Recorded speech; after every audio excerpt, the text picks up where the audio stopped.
Once again, you all are welcome in my channel. Today we are going to discuss a very important topic. Actually, this is an COVID environment. That's why I am making this video very not so frequently. But I'll promise you to post one video on the concept of PSG on every Sunday. So I request you all to watch it and share it as much possible as you can. So before wasting our time, let us start the today's video, and I'll reveal what is the topic of the today video. The today video is basically based upon a very serious topic, that is what we call choosing an interesting research topic for your PhD. So let us start.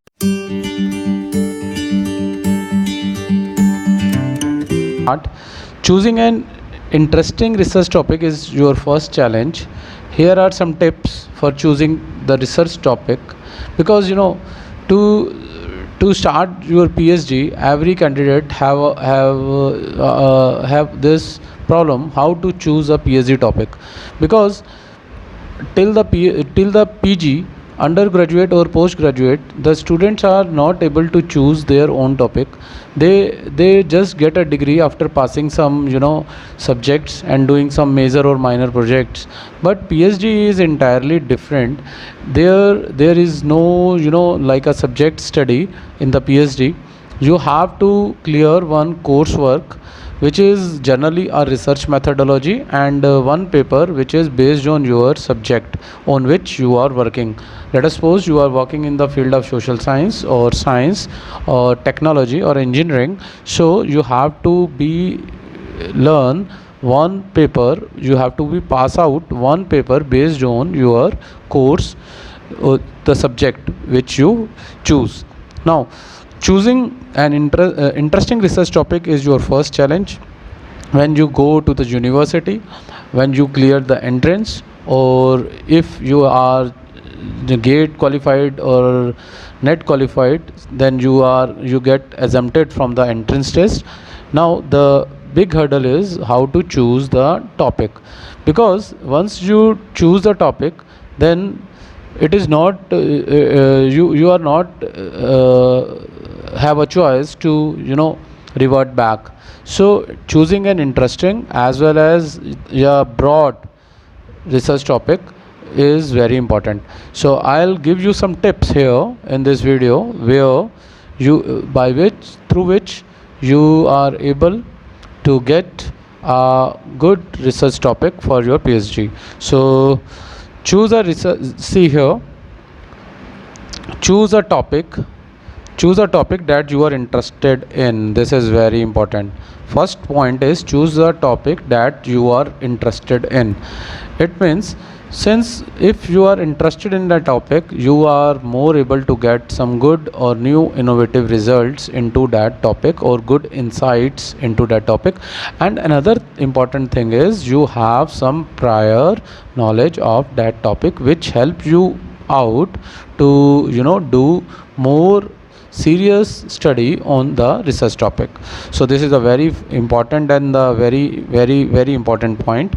You have to choose a topic of you are interested, and the research process is more relevant if you are care about your topic. So this is the same that I explained. Now narrow your topic to something manageable. Manageable means narrow your topic. I am not fully agree with this point. Actually, narrow your topic means initially you have to consider a broad topic, and with the broad topic you have to register your PhD, because in each and every university there is a at the end of first year they will give you a chance to modify your topic. Mind it, just to modify your topic, not to just completely change your topic. It means if you are working in a particular domain, let us suppose you are doing the study on India. Initially you give the topic to study based on India, and later on you think this study is only confined to Delhi, so you can change it. But if you initially taken it on Delhi, then you can't change it. You have taken the narrow topic. So I'll advise you to take the broad topic to get registered in, and the topic should not be too broad that it is meaningless or not manageable. So be careful while taking these topics.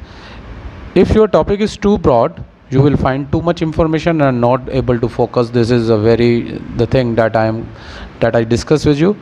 If your topic is too broad, then you are not able to concentrate on the results. So please be free, feel free to choose the narrow topic, but it should not be too narrow. Background reading can help you, that is a literature survey, and for this I advise you to do the annotated bibliography. If you do not know what is annotated bibliography, just go to Google and search it. What is annotated bibliography? It will help you to do the research, do the literature survey. Now review the guideline on the topic selection outlined in your assignment. Ask your professors or teaching assistants for suggestions. Discuss your topic but not the idea. Discuss your topic.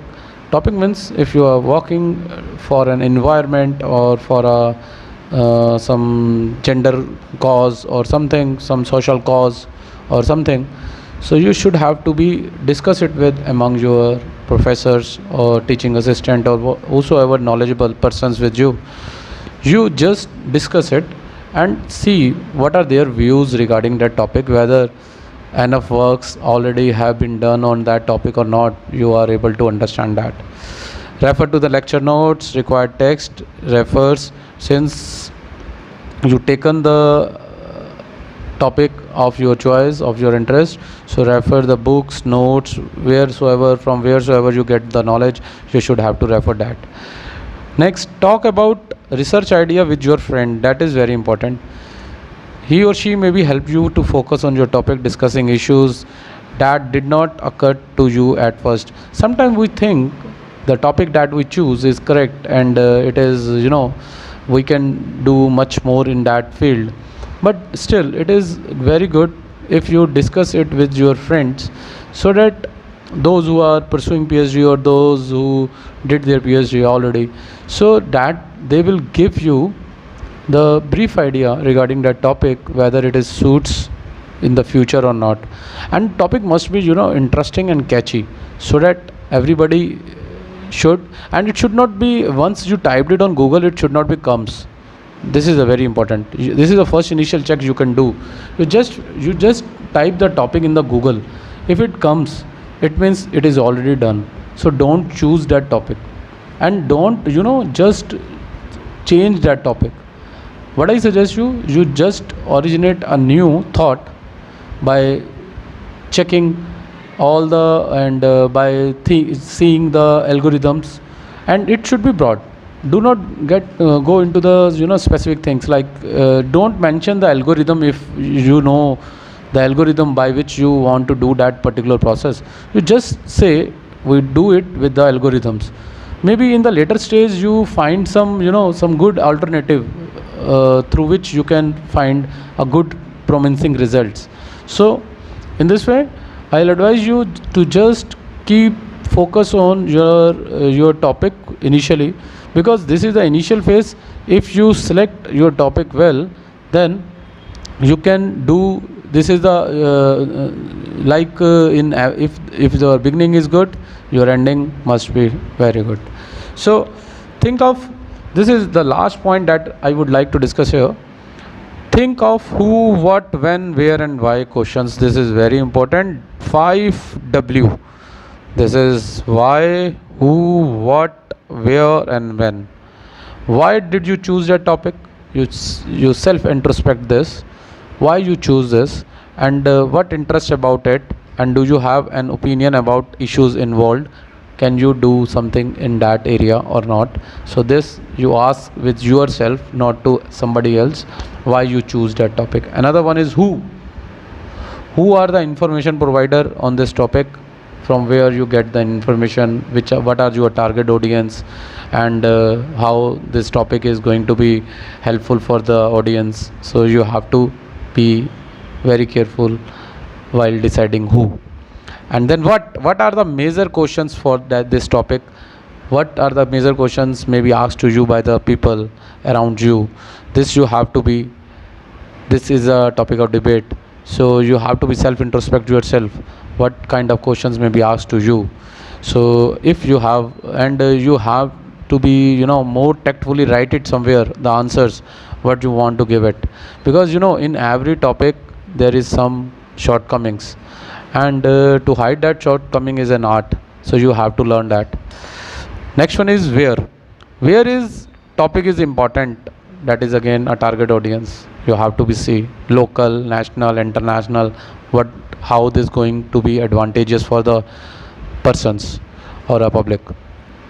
When is was your topic important, and when it is was important, because it is particularly important in a particular situation, so you have to be careful and write it somewhere, because these are the only questions that will be asked to you by the professors in your interview.